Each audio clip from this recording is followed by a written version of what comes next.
శ్రీమాత్రే నమ. శ్రీ గురుభ్యో నమ. అందరికీ అంబాత్రయ క్షేత్రంలో వెలిసినటువంటి ముగ్గురమ్మల యొక్క ఆశీస్సులు, అలాగే ఈ పీఠంలో సర్వశక్తిమంతురాలైనటువంటి విజయ చాముండేశ్వరి ఆ తల్లి యొక్క కృపను కూడా మీకు అందరికి ప్రసాదిస్తూ ఒక ముఖ్యమైన అంశాన్ని మీతో పంచుకోవాలని ఈ చిన్న వీడియో. ఇప్పుడు చిరుజల్లులు పడుతున్నాయి, వర్షాకాలం ప్రారంభమైనట్లే. ఇక్కడ బిజవార గ్రామం నందైతే మొన్న బాగానే వర్షం పడింది, చుట్టుపక్కల ప్రాంతాల్లో కూడా వర్షాలు పడుతున్నాయి. ఒక చిన్న సంకల్పాన్ని గ్రామస్తులందరూ కలిసి తీసుకోవాలని ఒక చిన్న మనవి. ఏ విధంగా అంటే, ప్రతి ఊళ్ళో ఒక పాఠశాల ఉంటుంది. ప్రాథమిక పాఠశాలతో జిల్లా పరిషత్ పాఠశాలలు, కాలేజీలు, విద్యా సంస్థలు ఎక్కడున్నా కూడా ఆ సమీపంలో ఉండే వాళ్ళు ఎవరైనా కూడా భగవంతుని ఆశీర్వాదంతో ఒక 10 రూపాయలు కలిగి సంపాదించుకొని దేవుని యొక్క ఆశీర్వాదంతో మంచి స్థిరపడ్డ వాళ్ళు కానీ, పెద్దవాళ్ళు, రాజకీయ నాయకులు, ప్రముఖులు, మాలాంటి స్వామీజీలు ఎవరైనాను పర్వాలేదు, ఒక సంకల్పాన్ని తీసుకొని శ్రీకారం చుట్టండి.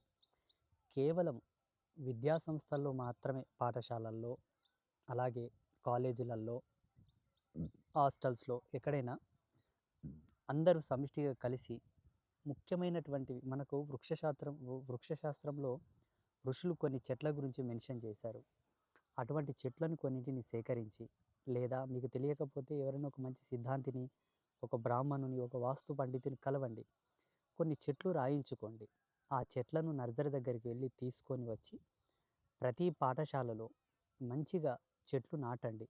ఎటువంటి చెట్లు? ఆ పాఠశాల ఆవరణంలో, ఆ విద్యా సంస్థలో ఆ చెట్లు ఉండడం వల్ల ఆ చెట్ల నుంచి వచ్చేటటువంటి సహజ సిద్ధమైనటువంటి గాలి, ఆ ఆక్సిజన్ నుంచి, ఆ ఆరా లెవెల్స్ నుంచి పిల్లలకు మంచి ప్రశాంతత, బుద్ధి, కుశలత, మంచి జ్ఞానము, మంచి నేర్పరి వాళ్ళలో అలుముకుంటాయో అటువంటి చెట్లను ప్రతి పాఠశాలలో కూడా నాటండి అని చెప్పేసి ఒక చిన్న మనవి, ఒక చిన్న సూచన. ఎప్పుడు నాటాలి అంటే, ప్రతి సంవత్సరం ఇది చేయవచ్చు. అంబువాచి మేళ ముగిసిన తర్వాత ప్రకృతిలో ఒక అద్భుతమైనటువంటి చైతన్యం అలుముకుంటుంది. కామాఖ్యలో అంబువాచి మేళ ప్రారంభమైనప్పటి నుంచి ముగిసే వరకు దివ్య చైతన్యం ఒకటి ఉంటుంది. అక్కడి నుంచి భూదేవి సమస్త ఓజస్సులతో పరిపూర్ణమై ఉంటుంది. ప్రకృతిలో కూడా ఆ చైతన్యం అనేది అలుముకుంటుంది. కాబట్టి ఆ సమయమునందు కనుక మనం చెట్లు నాటితే తప్పకుండా ఆ చెట్టులో పూర్ణత్వ శక్తి సంతరించుకొని ఆ చెట్టులో సహజ సిద్ధమైనటువంటి గుణగణాలు కూడా ప్రబలుతాయి. కాబట్టి ఇది శాస్త్రసమ్మతమైనటువంటి విషయం. విద్యా సంస్థల మీద కనుక మనం ఫోకస్ చేస్తే, దృష్టి పెడితే, ఆ విద్యా సంస్థ యొక్క కేంద్రంగా ఈ దేశమును, మన ధర్మాన్ని సమున్నతమైనటువంటి స్థానంలో మనం నిలబెట్టుకోవచ్చు. ఎందుకంటే ఒక విద్యార్థి, ఒక యువకుడు 1000 ఆటం బాంబులతో సమానం. ఆయనను గనక సమసమానమైనటువంటి బంగారు భవిత వైపు గనక మనం నడిపించుకుంటే, ఆయనతో, ఆ యువకులతో, ఆ విద్యార్థులతో దేశ భవిష్యత్తును మనం మార్చుకోవచ్చు అని చెప్పేసి మాకు తెలిసినటువంటి సత్యం. కాబట్టి విద్యా సంస్థల్లో మెరుగు రావాలి, విద్యా విధానంలో, విద్యా వ్యవస్థలో కూడా మార్పు రావాలి.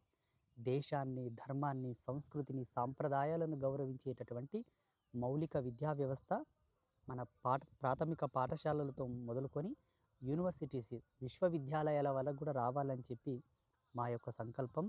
తప్పకుండా ప్రతి ఒక్కరు ఈ శ్రీకారానికి మీరు ముందుకు రండి, చెయ్యండి. ఇలా చేయడం ద్వారా మన సంస్కృతిని, మన ప్రాచీన ఆయుర్వేద విజ్ఞానాన్ని, మన పతంజలి ఋషి చెప్పినటువంటి గొప్ప గొప్ప విజ్ఞాన మూలకాలను మనం ప్రతిపాదించిన వాళ్ళం అవుతాం. మనదైనటువంటి విజ్ఞానాన్ని మనం ముందుకు తెచ్చిన వాళ్ళం అవుతాము. భావితరాలకు ఒక మంచి ఆదర్శప్రాయమైనటువంటి సందేశాన్ని ఇచ్చిన వాళ్ళం అవుతాం. కాబట్టి ఇది ఉన్నదే, లేనిదేం నేను చెప్పట్లేదు. ఆనాడు గురుకులాలలో ఎటువంటి వృక్ష సంపద ఉంటే, ఎటువంటి వృక్షజాతి ఉంటే అక్కడ చదివేటటువంటి ఆ విద్యార్థులకు, ఆ సాధకులకు అద్భుతమైనటువంటి ప్రశాంతత, మంచి శాంతి, దాంతి, పుష్టి, తుష్టి కలుగుతాయని చెప్పి ఋషులు నమ్మినటువంటి సత్యం. చూడండి, గౌతమ బుద్ధుడు ఏ వృక్షం కింద కూర్చున్నాడు? బోధిధర్ముడు ఏ వృక్షం కింద కూర్చొని తపస్సు చేశాడు? వశిష్ఠాది ఋషులు ఒక వృక్షమును ఎంచుకొని ఆ వృక్ష ఛాయలో వేదాధ్యాయాన్ని చేసేవాళ్ళు, తపమాచరించేవాళ్ళు, అనుష్ఠానం చేసేవాళ్ళు. కాబట్టి అలా వృక్షజాతికి, మానవ జాతికి అవినాభావ సంబంధం ఉన్నది. దీన్ని దృష్టిలో పెట్టుకొని మనం విద్యా సంస్థలతో దీనిని ప్రారంభించాలి. ఇలా ప్రారంభించిన ఎడల తప్పకుండా యువతలో మార్పు వస్తుంది, చదువులో మార్పు వస్తుంది, పిల్లల్లో మంచి జ్ఞానం ప్రబలుతుందని చెప్పి ఒక సన్యాసిగా, ఒక సంత్‌గా ఆ జగదంబ యొక్క పాదదాసుడిగా నేను నమ్మాను కాబట్టి, ఇది మీరందరూ చేస్తారని మనస్ఫూర్తిగా కోరుకుంటూ శ్రీమాత్రే నమః. శ్రీ గురుభ్యో నమః.